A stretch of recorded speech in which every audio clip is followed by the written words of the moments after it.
What's up YouTube? It's the one and only legend of winning, aka Low, and I'm back with another video. So this offseason has been pretty eventful. You have multiple people being traded around the league, and the Western Conference is so stacked that it's completely unbelievable. And trust me, I will be making a video on why exactly we need to get rid of conferences, because it just doesn't make any sense whatsoever. However, even with all of the trade rumors still being brought up, especially with Carmelo Anthony potentially going to the Houston Rockets, there is still one name that consistently gets brought up in all the rumors and talks of the NBA, and that is Paul George. Recently, Paul George has openly admitted that the talks about him going to the Los Angeles Lakers is completely blown out of proportion. And quite honestly, he just wants to play for a winning organization. And to be honest with you all, I can't blame him. Paul George was put in a situation in Indiana where he had to carry a bit too much, never really having that second star around him. And once Roy Hibbert, David West, and Lance Stephenson departed from the organization, along with Frank Vogel, it seemed impossible for that organization to ever put a roster around Paul George to compete in the Eastern Conference, let alone the NBA Finals. But with that being said, Paul George does find himself in a new chapter of his career as his talents was traded to OKC. And over the past couple of weeks, a lot of people have been speculating on how good this team potentially could be with a duo of Russell Westbrook and Paul George. Because at the end of the day, a duo with Russell Westbrook and Paul George does technically mean that this team has two of the top 15 best players in the NBA. And with two of the top 15 best players in the league, quite honestly, there's probably only one or two other teams that can say they have that type of firepower on their roster. So because of this, some people have heightened their expectations for this organization, not necessarily to win a championship, because obviously the Golden State Warriors are still the more dominant team.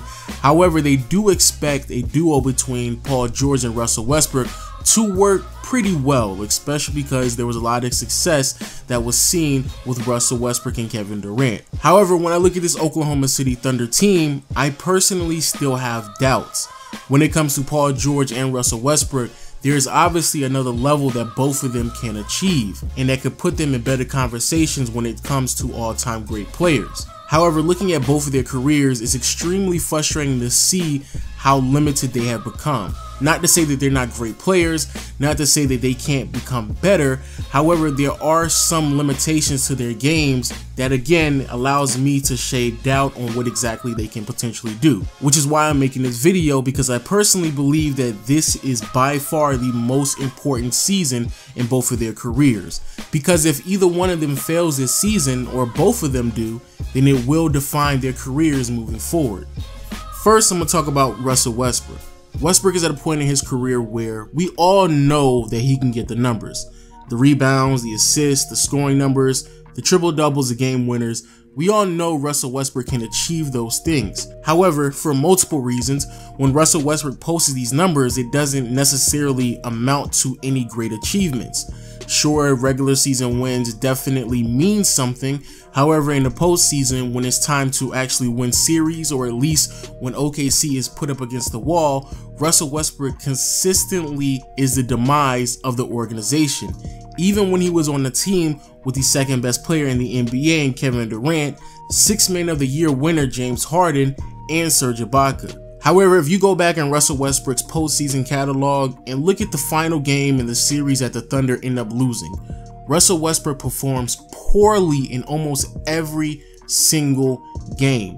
Now we can take a trip down memory lane. 2010, OKC is up by 1 point in the fourth quarter of Game 6.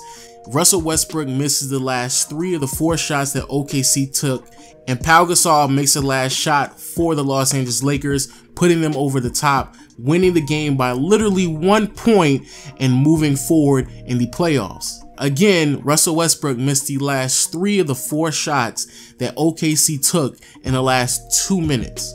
Then you have 2011, very similar situation, now against Dirk Nowitzki and the Dallas Mavericks. Game 5, they need to win this game so they can push it to a Game 6, and the Oklahoma City Thunder are up by 2 with a minute and a half left to go. In back-to-back possessions, Russell Westbrook turns the ball over. The second turnover that he commits, Dirk Nowitzki comes down and makes a 3, and from that moment on, they basically just share free throws back and forth with one another, and Dirk Nowitzki and the Dallas Mavericks end up taking the series, and they go on to the finals. Then we go to 2014, Game 6, OKC versus the San Antonio Spurs. However, in a game that was decided by only 5 points, Russell Westbrook, 34 points, 8 assists, 7 rebounds, however, turned the ball over 7 times, shot below 35% from the field, and shot 1 for 6 from behind the arc. And then finally, we have the 2016 Western Conference Finals, Game 6. Defensively, Russell Westbrook was playing like a novice, and then offensively, Russell Westbrook turned the ball over way too many times. And even though, yes, Kevin Durant performed poorly in that game, and even though, yes, Klay Thompson had one of the greatest shooting performances we've ever seen in playoff history, it still doesn't deny the fact that with only 2 minutes left to go in Game 6 of the Western Conference Finals in 2016, the game was tied. It could have gone either way, and with 2 minutes left to go in the game, Russell Westbrook turned the ball over 4 times. 4 out of 5 possessions. That is ridiculous. Obviously, OKC were going to lose that game along with the series, and for whatever reason, people just blame Kevin Durant for that.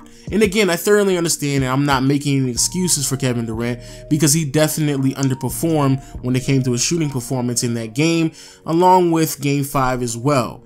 However, if you go back and you look at how Russell Westbrook has consistently performed in very important pivotal moments in his career, it hasn't necessarily been the greatest. So even though, yes, he has game winners in the regular season, even though, yes, he averaged a triple-double in the regular season, and even though, yes, he has multiple playoff performances that are spectacular, there is still this level of undisciplined play from Russell Westbrook that continues to hold him back, and that is the reason why I just consistently doubt this team. Russell Westbrook can be a phenomenal player who posts up ridiculous numbers, averages triple doubles, can be in a running every year for an MVP award. However, regardless of how ridiculous his numbers are, they can never amount to anything significant. Nothing more than a 50-win regular season campaign that normally ends in the first or second round in the playoffs.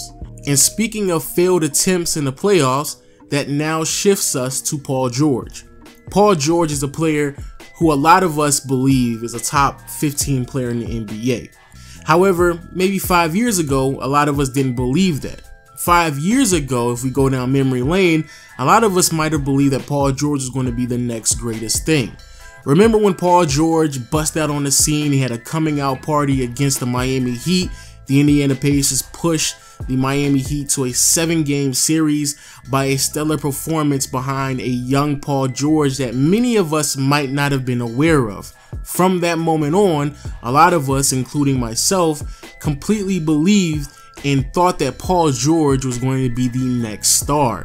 Obviously, you have LeBron James, Kevin Durant, and at that moment, you had Derrick Rose. If he became healthy, he definitely would have been put in that conversation. However, at the trajectory that Paul George is heading at, it seemed as if he was going to be a shoo-in for a top 10 player in the NBA. However, as time has continued to progress, not only has other players become better than him, but other players at his own position has become better than him as well. It seemed like it was only yesterday when you had multiple people questioning who's better between Kawhi Leonard and Paul George. However, with the last 2 seasons passing us, we clearly know that Kawhi Leonard is a top 10 player in the NBA. Then 2 years ago, you had people questioning who's better between Paul George and Jimmy Butler. Now people more than likely will lean towards Jimmy Butler, including myself. But even with that being said, you have multiple people, including the Indiana Pacers organization, being very optimistic on how great of a player Paul George could potentially be, and some people still believe Paul George was at least an All-NBA player. However, as we now know, not only did he not make the All-NBA team, neither did he make the All-Defensive team, but now we know that Giannis was selected for both All-NBA and All-Defense, and more than likely we all would agree that Giannis is now also better than Paul George. As time continues to pass, Paul George slowly but surely finds himself lower and lower on the ladder of great players in the NBA. A player that a lot of us believe was going to be a shoo-in to be a top 10 player in the NBA is now somewhere between 10 and 15, and as time continues to progress, if Paul George doesn't start winning anything of significance, then more than likely other players will surpass him as well. How long would it take for you all to believe that Karl Anthony Towns is better than Paul George? What about DeMarcus Cousins? What if Ben Simmons comes in the NBA in his first year or two, he performs extremely well? What about Brandon Ingram, Josh Jackson, Jason Tatum, Devin Booker? The list goes on and on with players that are coming into the NBA that potentially will be better than Paul George within another year or two. Paul George is also getting at a point where if he stays in the Western Conference, not only is he not getting selected for all NBA teams, all defensive teams, but he might not even get all-star selections as well. So now Paul George is slowly but surely starting to become the player that won't even have the accolades to amount to anything that is great enough to put him in the Hall of Fame. Furthermore, we have now openly accepted the fact that Paul George is no longer the first option on the team. 5 years ago, we all would have agreed that Paul George would have been good enough to be the first option on a championship contending team. However, now in 2017, we're openly accepting that more than likely he's probably going to have to be the second option, which then leads us to where we are right now. Paul George being the second option on a team that has way higher expectations than where he was once at in Indiana, and he's in a conference that has a much tougher field of competition than he was used to in the East. So if he doesn't achieve something that he even sets on himself, which is expectations to at least compete against the Golden State Warriors and hopefully get out the first round, then I think a lot of people will definitely start looking at Paul George a little bit different than they once were 5 years ago. But with all that being said, people, let me know what you think about Russell Westbrook and Paul George and the Oklahoma City Thunder in this year coming up. Tell me where you think they're going to land in the playoff seedings, and what do you think about both of their careers when it's all said and done. And leave a comment in the comment section below. Make sure you hit the subscribe button, hit the like button as well if you enjoyed the video, and I'll see y'all later. Peace.